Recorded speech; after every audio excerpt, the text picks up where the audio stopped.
probably wondering what happens all day, all evening. Well, we're early birds there in hospital. 6 o'clock, wake up, observations entails blood pressure. I have a heart condition as well, which was brought about by chemo from the earlier years, something called dilated cardiomyopathy. So there's a drug 24 years ago, they call it the Red Devil, doxorubicin. Sounds amazing, doesn't it? As poison. But it's the only way to cure you. So you either take the poison or you don't get cured. Now we know what happens when you don't get cured. So I take the poison any day. The poison comes in, and they did give you a heads up that later on in life you will have issues. And one of the side effects of this good old drug doxorubicin, which they call the Red Devil, and I wonder why they call it that, is it messes around with your organs, especially your heart, and it gives you something called EF ejection, reduced ejection fraction. Your heart becomes weaker. So that is one of the things that I've been managing since I was caught in 2015, weakened heart condition, and well, as far as they were concerned, I've been walking around with this for a very long time. And because of that, and that poses a risk at a transplant. It's got, your EF's got to be above 45%. I think it's 40%. Mine has dropped in the past to 20. That's heart failure. I mean, I'm in heart failure basically. But now, touch wood, with the drugs and what have you, we capable, no problem at all. I've also got a device that was recently put in, a loop recorder. So I am a bionic or whatever. Got a device inside me that basically is connected to the hospital at all times. If there's any arrhythmias, if there's any hiccups as such, or blips as I like to call them, where my blood pressure drops or anything like that, which is normal. I mean, I've had so many collapses.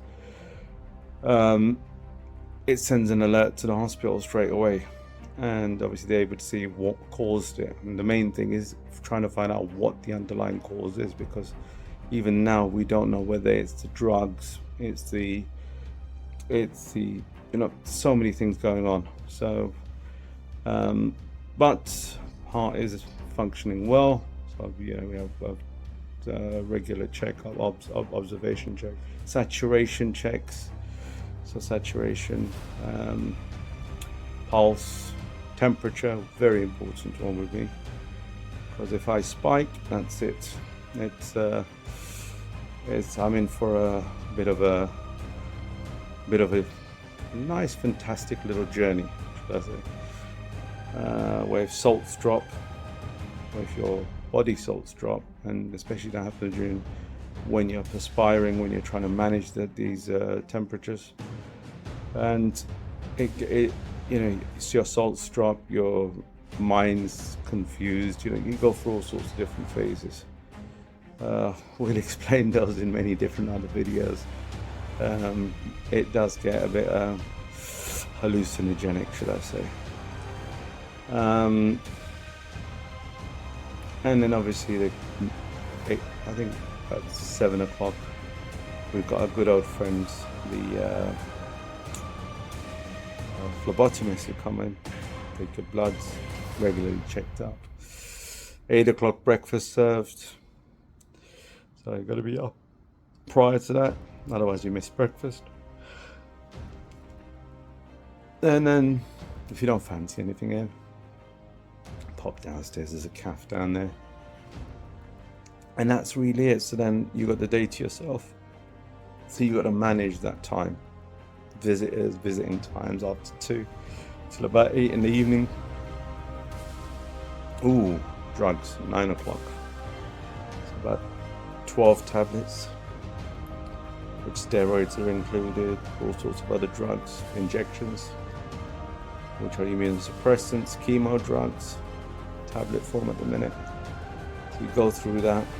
Secondary breakfast, which is the tablets basically, and off you go. Lunchtime, 12 o'clock. So you've got to manage yourself between that time and 12 o'clock. This is where you guys come in, or I do these little things, because otherwise it's you in the four walls, and you don't want to be in a place all on your own, you know, just sitting there, because that's when your mind starts ticking. And when it starts ticking, it's not a good thing. You've got to keep this thing clear. 12 o'clock, lunch. After lunch, I have to have a little bit of a sometimes lay in because of my conditions. You know, your body just is just exhausted. At the minute, those things are managed. Then by about 2-3 o'clock, you've got visitors, spend a bit of time with the visitors, family, etc., kids. And then evening time comes 6 o'clock, dinner time again, and then that drugs time again. Probably during the day, if you have a dose of drugs, they give that to you. And your OBS every 4 hours, or if you're quite unwell, every hour, every couple of hours. And before you know it, once you've had the evening dose of steroids, that's it. It's hammer time again after a couple of hours. You're forever just looking around for whatever, or just something to eat, as well as having energy, so not being able to sleep. You're up till 2 o'clock, 3 o'clock in the morning sometimes. And following day, it starts all over again. So that is called hospital life at the minute. And you have to endure that during well, it's been about 3 years now, 2-3 years. And that's a good day, by the way. That's an uneventful day. So that's what tends to happen on a day-to-day basis.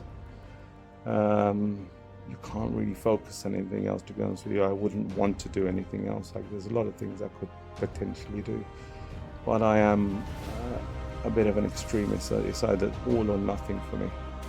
So right now my all is getting my health, and then everything else comes secondary at the minute. But yeah, that sums up your day, basically, day and night, should I say.